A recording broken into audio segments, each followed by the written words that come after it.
Here. So tonight is lesson 3 of this course called Positivity Bias, which we entitled Stories to Reframe Our Experiences During These Turbulent Times. And we had to get here at some point. So I decided to do this for lesson 3 and to ask the question, does positive thinking really help? So we've been very loosey-goosey. It's been a lot of fun. We've been very inspirational. But does positive thinking really help? Does it really work? So before we get into the nitty-gritty tonight, I have a little joke for you.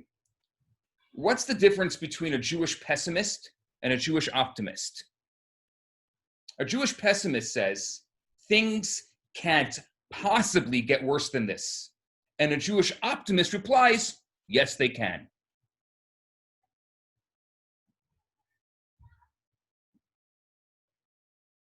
So I started off your student book tonight with a little quote from Winston Churchill. And he says, when I look back at all these worries, I remember the story of the old man who said on his deathbed that he had a lot of trouble in his life, most of which had never happened. I find that whenever we talk about positive thinking, whenever we talk about reshaping our positivity bias, there's this little voice in our head that says, what if it doesn't work? What if everything we're saying is really good, but it doesn't work? What if I get myself hyped up, but at the end of the day, whatever I'm thinking positive about doesn't actually come true? So is positive thinking the best thing for me? Maybe instead of being a positive thinker, I should be a realist. And I should say, you know what? It's not just about positive thinking. It's about realistic thinking. Sometimes I'm positive and sometimes I'm not so positive. So I'll tell you a story. This story was told by the late Rabbi from California, Rabbi Yisroel Binyamin Gordon. And he says that in 1973, he was offered an opportunity to become the Rebbe's emissary, to open a Chabad house in north of Los Angeles, known as the San Fernando Valley. And it happened near the occasion of the Rebbe's 70th birthday. And on that momentous occasion, the Rebbe had sent me a special blessing. He blessed me to make firm decisions with a clarity and to work hard with faith and trust in God. He says, I took the Rebbe's message to be a universal message. If you want to succeed, you need, first of all, to work hard. You need to wake up very early in the morning and pound the pavement, as they say. But that's not enough.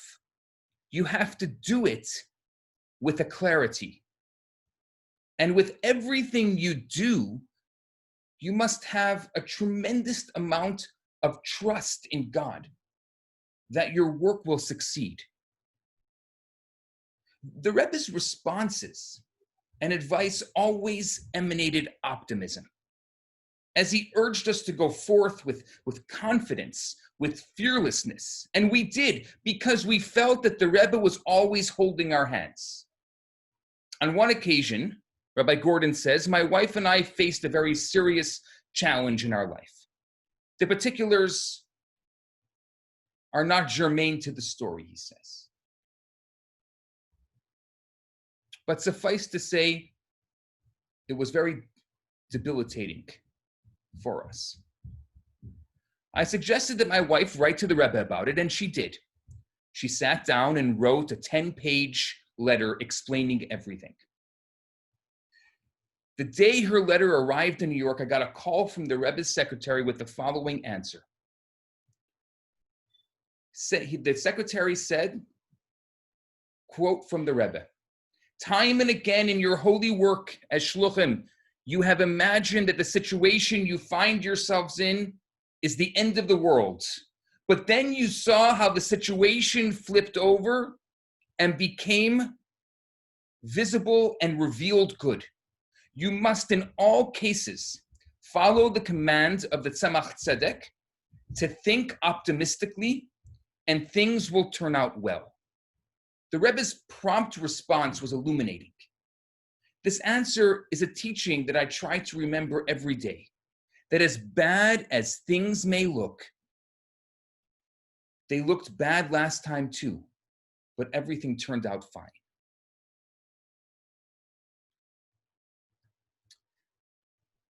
Every single one of us has experimented and experienced with times in our lives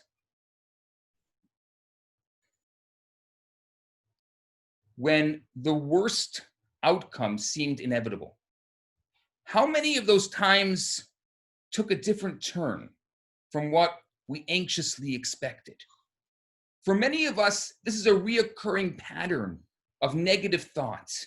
And in the end, all the time that we spent stressing about it didn't do us any good, not to mention that it was actually bad for our health. For some reason, many of us, maybe as a result of the war or as a result of another world and our parents or grandparents coming to this country from another place, but there was a certain negativity bias that we were raised with. And it's almost ingrained within us. We have this skepticism. We have this questioning. We have this, it's not going to work out. We have this almost like a doomsday mentality, if I could say so. It's completely part of our conditioning. It's part of who we are. And we're raised with it, and we're constantly reinforced from early on with this idea that it's not going to work out.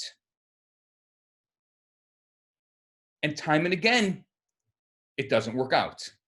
So it's almost like we become self-fulfilling prophets. We say it's not going to work out, and then it doesn't work out. And then we say, aha, you saw, it didn't work out. So now what do you expect? You expect next time I'm going to think it is going to work out? No, next time I'm going to become more skeptical. Next time I'm going to have a better reason why it's not going to work out. And then it goes on and on and on, because the world proves to us time and again that it's not a good place, that it's not a happy place, that things don't work out. So we create this proven method in our minds and in our hearts that things don't work out. So I ask you a very complicated question tonight.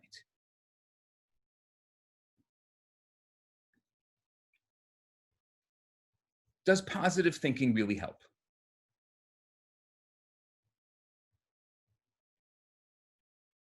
I want you to think about this question, and if you want, you can write it to yourself, but really think about this question for a moment. Can you recall what you were worrying about 1 year ago today? Okay, not 1 year ago today. Can you recall what you were worrying about a year ago in general?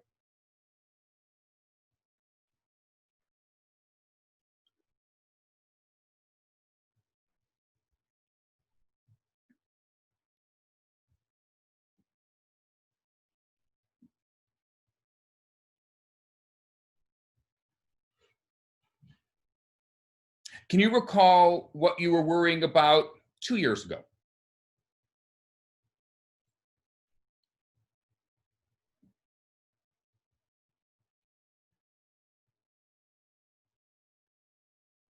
I mean, you probably were worrying about something 2 years ago. So can you recall what it was? What about 3 years ago? It wasn't that long ago. In the grand scheme of things, 3 years ago was not that long ago. Can you recall what you were worrying about 3 years ago?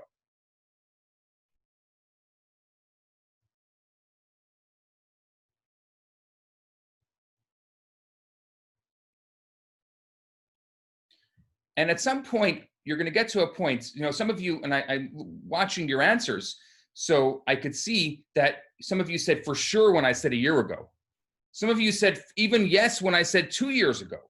I even saw some of you say 3 years ago, but then as it goes on, there's going to be a point where you're going to say, as Alan just said, no, but I know there was something I was worrying about. So that's obvious. There was definitely something that you were worrying about, but the question is, keep on going back. At some point, maybe you have such a great memory that you have to go back 5 years. But I can't imagine if I were to tell you 6 years ago, which 6 years ago was June of 2014. You cannot look at a picture. You cannot look at any of your Facebook posts from June of 2014. You can't look at any pointers, just your mind. Can you tell me in June of 2014 what you were worrying about? Yeah, maybe you're going to be like the whale in the sonar. You're going to be, oh, well, I was in this particular place in this particular time. You see, what you're doing is you're just creating this movement based on your place, based on your circumstance, and you can probably make a really strong educated guess. I don't want the strong educated guess. I want to know you were probably worrying about something, and it was probably really important. So if it was really that important, 6 years ago in the grand scheme of things, is not that long ago, can you remember it?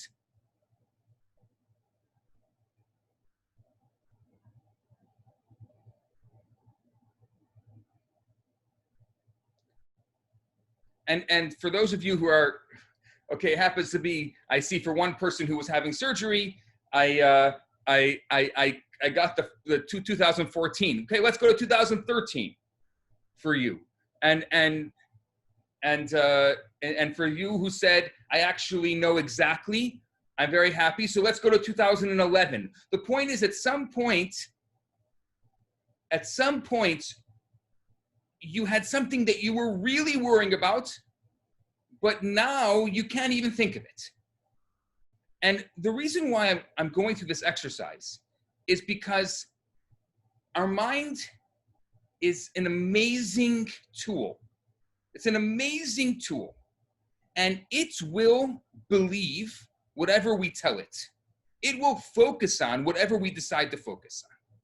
So if you're going to worry about something, it will be focused on worrying about something.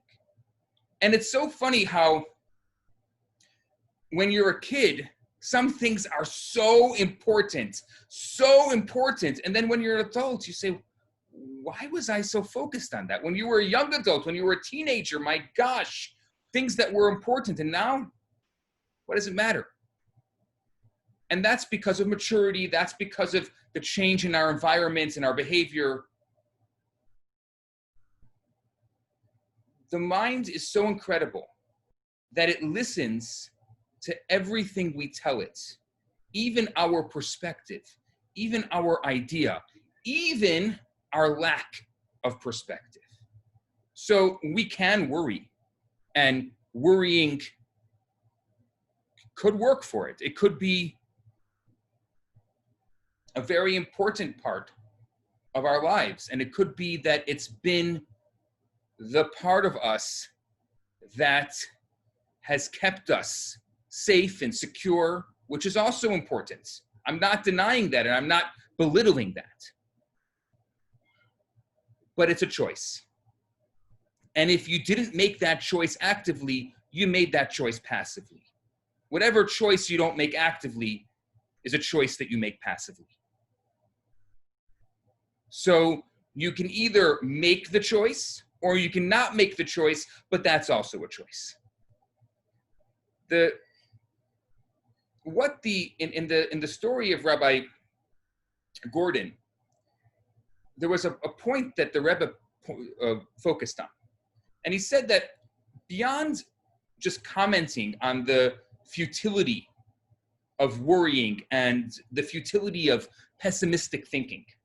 In the Rebbe's message, he invoked an incredible essential teaching. It was a teaching of his great-great-grandfather, who's had the same name as him, Rabbi Menachem Mendel. He was the third Lubavitcher Rebbe. He was known as the Tzemach Tzedek. And he was known, in general, I think that you find that great leaders, great people are known for something, right? If I say, ask not what your country can do for you, ask what you can do for your country, we know who that person is. It's attributed to. It's a speech by John F. Kennedy. If I say, I had a dream, we know that that's Martin Luther King.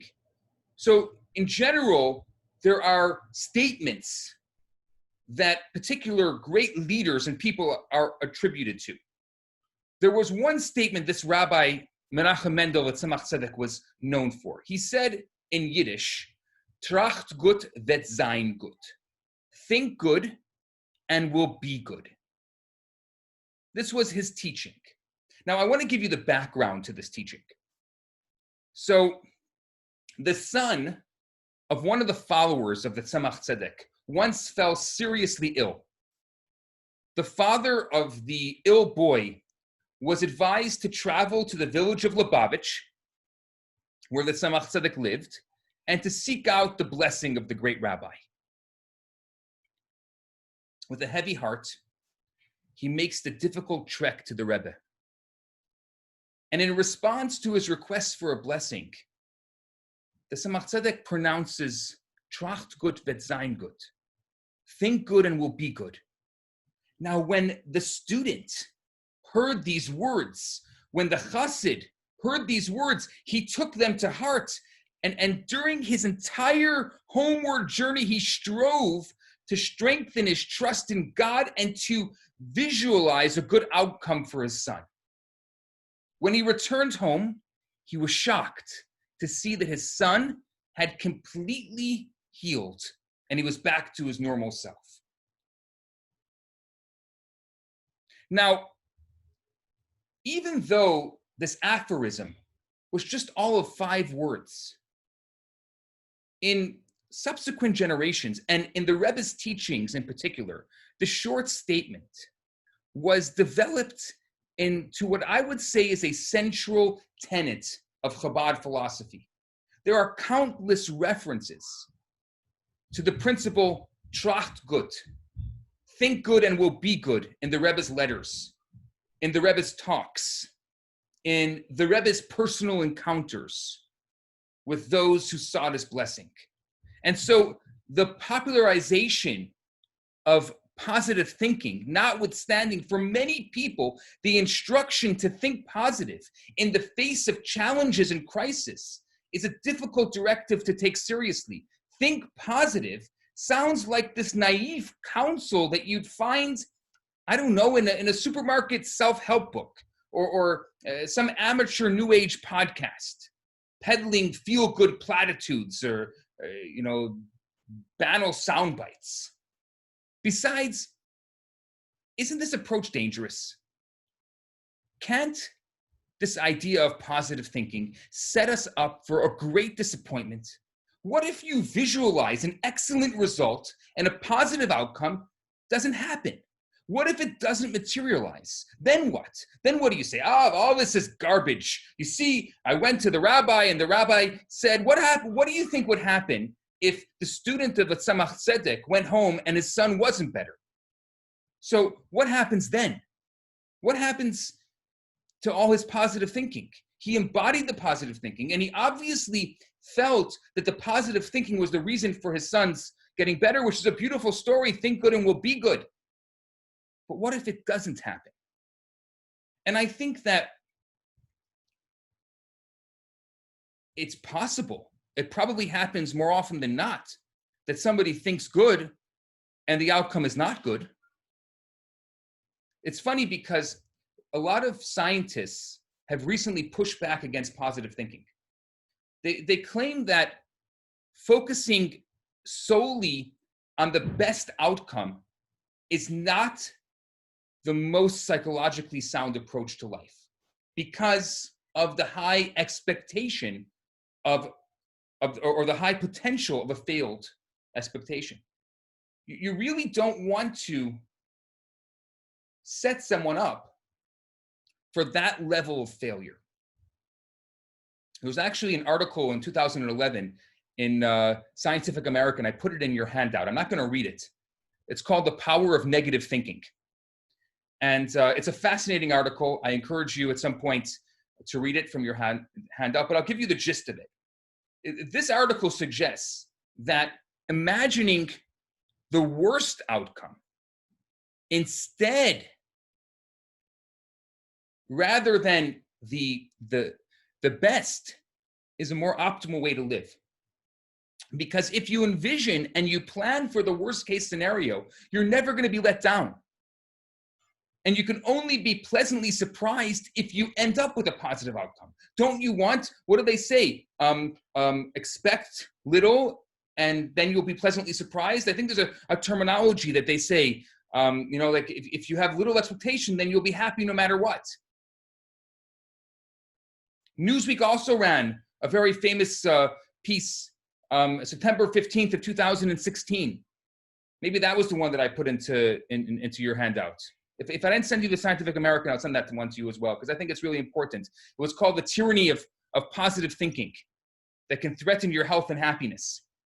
And in this article, they report the findings of motivational scientists who said that an instance on positivity could cause people to blame themselves for their own sadness or for their own failure to overcome adversity.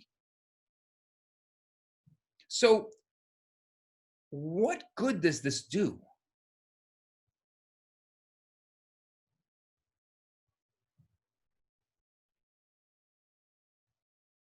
What good does it do? Maybe we should not be thinking positive. Maybe we should be realists. We should think realistically.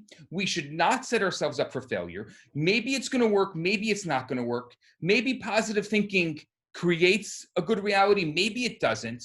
How do we know? Maybe we should listen to the social scientists.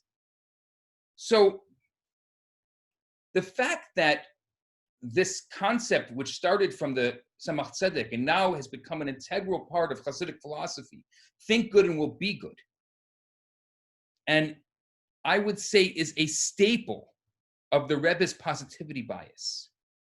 I think that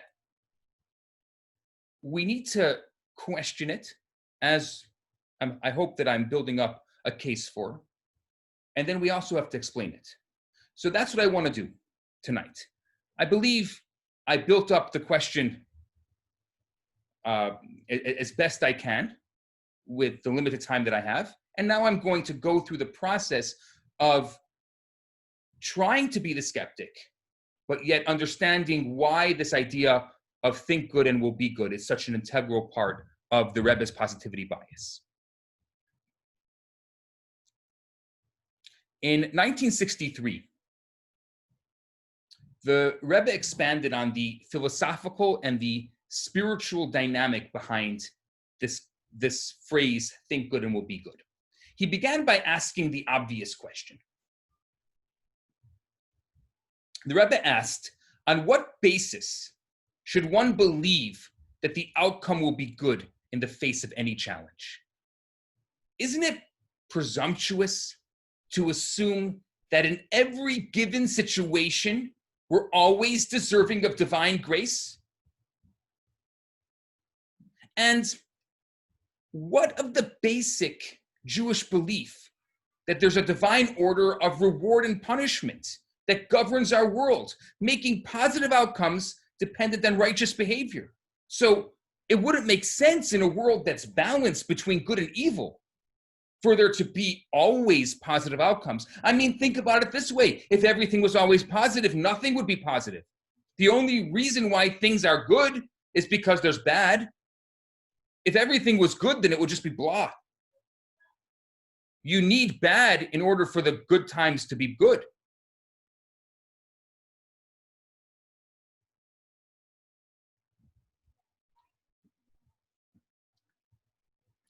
Here's what the Rebbe said. When a person decides to place their faith in God, trusting that their current crisis will be resolved favorably, despite facing a bleak reality, they have, in effect, risen above their own nature, which in turn elicits the suspension of the divine order, in which only the righteous are deserving of salvation. God understands how difficult and even supernatural it is for a human being to be unequivocally trusting, to the degree that he or she no longer experiences fear or anxiety. On that uncompromising and even seemingly hopeless situation will have a positive outcome. So therefore, the Rebbe continues, as a result, and even reward for the extraordinary act of thinking good, God deems the one who placed their trust in him, who may be otherwise undeserving of a positive outcome, as deserving of an extra measure of divine generosity in this instance. In other words, the powerful effects of positive thinking, as illuminated in the teachings of Hasidus and Kabbalah, are not psychological. And indeed, on a psychological level, there's room for debate and the pros and cons of imagining and expecting the best rather than the worst. Rather, positive thinking, the trust in God, actually changes the future reality for the better. In simple words, positive thinking doesn't just help us manage or react to our reality. It literally helps shape and create our reality. This is the Rebbe's message, that you actually can shape and create your reality with positive thinking. It's not just a good idea. It's not just this great outlook on life. It shapes and creates and molds your reality. And if it wasn't supposed to be good, it's going to be good. Because God knows how difficult it is for us to think good, because God knows that we are all conditioned to think negative. We're all conditioned with a negativity bias. We started this entire course by saying no one ever put the word positive before bias. If you ever heard bias, usually when you hear someone has a bias, it means they have a negative bias or a critical bias, because that's the way we're conditioned. But imagine if we can recondition ourselves to have a positivity bias. We can recondition ourselves to look at the world through this positive lens. What the Rebbe says here is then God gives us an extra measure, because God knows how difficult it is for us, how we're undoing everything we've been raised with. Let me tell you a story. In 1957, a young man from Israel received a letter from home that his father had suffered a heart attack and was in critical condition. At a time when overseas phone calls were prohibitively expensive and rare, the young man's anxiety was deepened by the thought that his father may have already passed away. The young man's devastated. He's heartbroken. And there's nothing he can do. So he writes a note to the Rebbe explaining the situation, ending with the following sentence: I don't even know what to think at this point. In his response, the Rebbe underlined the student's final sentence, I don't even know what to think at this point, and wrote next to it, shocking. This is what the Rebbe writes, shocking. Because the instruction of our sages in such situations is well known. Think good and will be good. I await good news. A few tense days pass, and finally this young man reaches his mother by phone. How is father? He's out of danger, his mother says. When did this happen? Thursday night. After hanging up the phone, the young man went to the Rebbe's synagogue, to 770 for the afternoon prayers. On his way out of the synagogue, the Rebbe turned to him and asked, "Nu, do you have any good news for me?" He said, yes, I do. I just phoned home and I was told that my father's out of danger. Since when? The Rebbe asks him. Since Thursday night.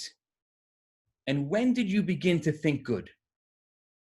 When the Rebbe told me to do so, the young man says. And when was that? The Rebbe presses him a little bit. Thursday evening. The Rebbe looks at him and says, may such things never happen again. But you must always remember to think positively.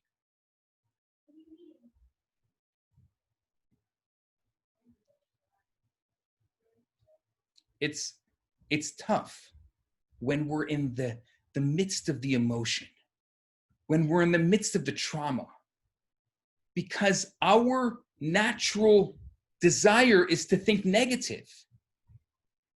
It's very easy for us to be sitting here relaxing on a Zoom call online and saying, yes, I'll do that. That's inspirational. But when we're in the thick of the emotions, when the whole world is going to you know where, are we able to think positive? Are we able to have that kind of faith? When did you start thinking positive? And that's when it changed. Can we do that? Because in the Rebbe's philosophy, that's when everything changes. And it's not when you convince yourself or you prop yourself up and say, I'm going to be a positive thinker today. Yay, yay, yay. That's not when it happens. It happens when we actually embody it, when we actually become positive change agents, when we actually become true positive thinkers. That's when we change everything. I'll tell you another story. A certain chassid was due to have a very serious operation in a few weeks' time. And he organized to have a private audience with the Rebbe. Now, during this private audience, he asked the Rebbe for a blessing that the surgery be a success. The Rebbe grew very serious, and he looks at him and he says pointedly, instead of asking that I pray that the surgery be successful, you could have asked me to pray that you don't need to undergo the surgery at all. So the chassid immediately recants his Rebbe, I want to ask for a blessing that I not need the surgery at all. The Rebbe says, it's too late. I can only work with the faith that you had when you entered my office, not the faith you have now. So what the Rebbe is saying, I can only work with the level of faith you have in God, not with the level of faith I have in God.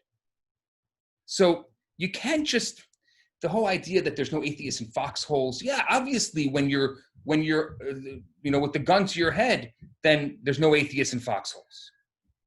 But now is the time when the gun, heaven forbid, is not to our head, and it never should be. But now is the time when there's nothing serious in our immediate life, or even if there is something serious in our immediate life, now is the time to create that level of faith. And I think that this story demonstrates it's not just our positive thoughts that have the power to affect and to change our reality, but it's the mindset. It's the approach that we have towards faith from which those thoughts emerge. You see, the chassid in the story wasn't lacking in his faith in God. When he had a health issue, where did he go? Where did he turn to? He sought out the blessing of the Rebbe, of a holy person. He recognized that the doctor is merely an agent of God, and that the true source of his healing and his well-being comes from the heavenly spiritual source. Nevertheless, his request that the surgery be successful was predicated on a certain limitation of faith, where the medical view created and dictated the parameters of the vessel for the blessing that he saw. I'll talk about the vessel in a second, but I'll finish this idea. So essentially, the Rebbe's response to him was, why limit God to the parameters of the medical expertise you received? Why limit the type and the extent of the kindness that God can provide you? What are you putting a limit on God's kindness? So put differently, the power of the story is that faith is not monolithic, something that you either have or something that you lack, but rather there are different levels of faith that we each possess, that we each can attain. And whatever level of faith we have at any given time in our life generates and dictates the level of revealed divine grace that we experience in our life. Think about it. God imbued us with a tremendous power and a gift, allowing us to choose the interface, the operating system of our relationship with Him, which God reciprocates, following our lead, so to speak. So let's talk about blessings for a second. I've spoken about this before, but I want to make a point here to discuss this. There's often in our lives that we ask for blessing. Blessing means that I want something that is beyond the everyday. I want God to give me something that I need, not what I want. God doesn't give me what I want, what I need, and it's beyond the everyday. I want a blessing. Now, depending on the size of the blessing, it will need something to hold it in this world. The blessings are all over. There are myriads of blessings, but can we hold them? I mean, if I want to drink water, I mean, there's an entire ocean filled with water. There's no shortage of water to drink in this world, but I need a cup to be able to hold so that I can drink the water. I mean, I guess if I hold my hands, I mean, that's also a vessel, or I can hold one hand, that's a vessel, or I can hold a hand cup like this, maybe it's a little bit bigger vessel, or I can hold a cup, or I can hold a bigger cup, or I can hold a bottle, or I can hold a barrel. So depending on the size of the water that you want will be the blessing, or will be the amount of water that you can fit into the particular vessel. So if you need a barrel of water, if you need liters and liters of water, then you need something big enough to hold all those liters of water. The same thing is with blessings. There is unlimited amount of blessings. If we're not able to receive a blessing in our life, it comes from us. It's because of us, not because of the blessing. Every single blessing needs a vessel that is able to handle it. A vessel that is able to hold it. Every blessing needs that. So if you want a great blessing in your life, you need a great vessel. What is a vessel? What is a spiritual vessel? So there are different levels of spiritual vessels in order to hold spiritual blessings. It really depends on the kind of blessing you want. For example, a mitzvah could be a vessel for a blessing. Now, there are some things in our lives that are very hard for us to do, and there are some things in our lives that are very easy for us to do. Some people have a very easy time, let's say, shutting their mouth, not saying the wrong thing. Some people have a really hard time. So it's a mitzvah to not say negative things, not about ourselves, not about others. That's a mitzvah. for some people, that's a very hard mitzvah. But doing that,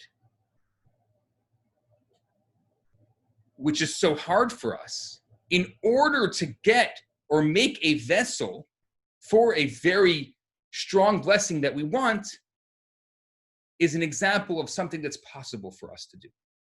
I'll give you another example. The one time that God says that you can test me, it's with charity.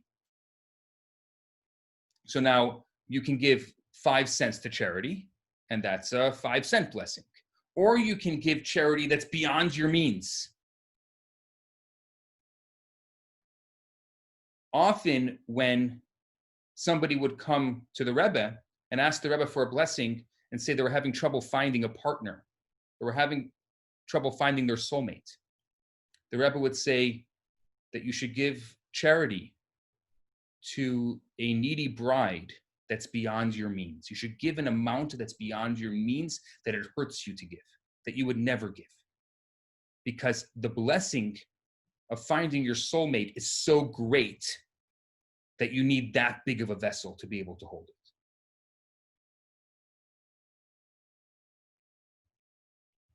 That's the idea of blessings and vessels.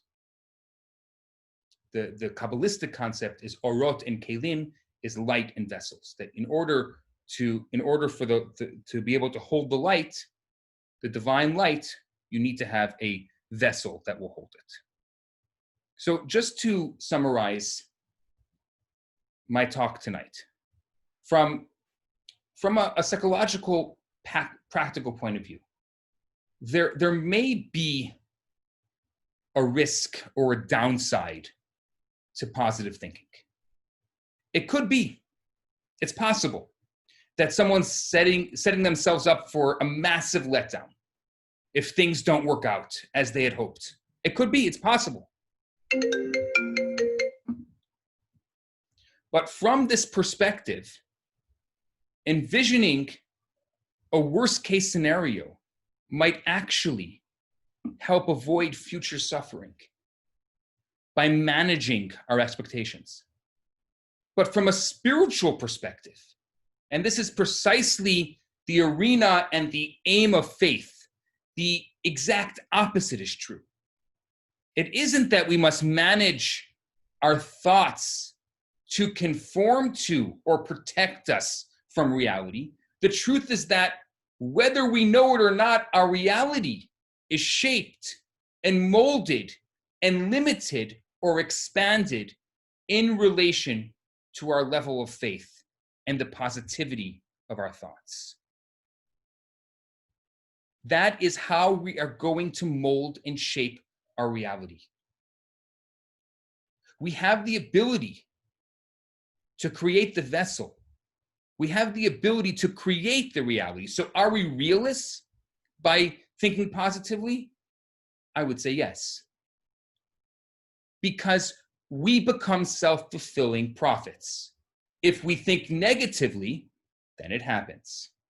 If we think positively, then it happens. And so it becomes our job to almost re-educate ourselves, to recondition ourselves, to start thinking positively, even though it's not our nature. We want it to become our nature. We want it to become second nature for us, because that allows us to enter a new space, a space where we don't think about asking for a blessing for the surgery to be successful.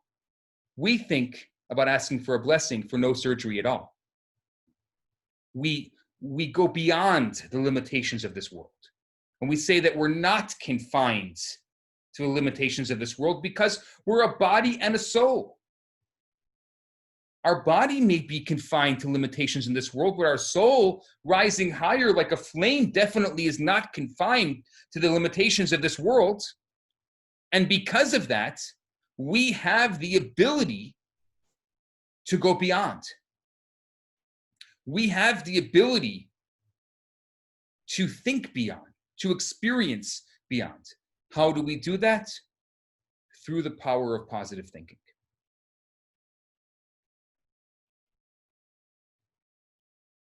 And that's the formal part of tonight's talk.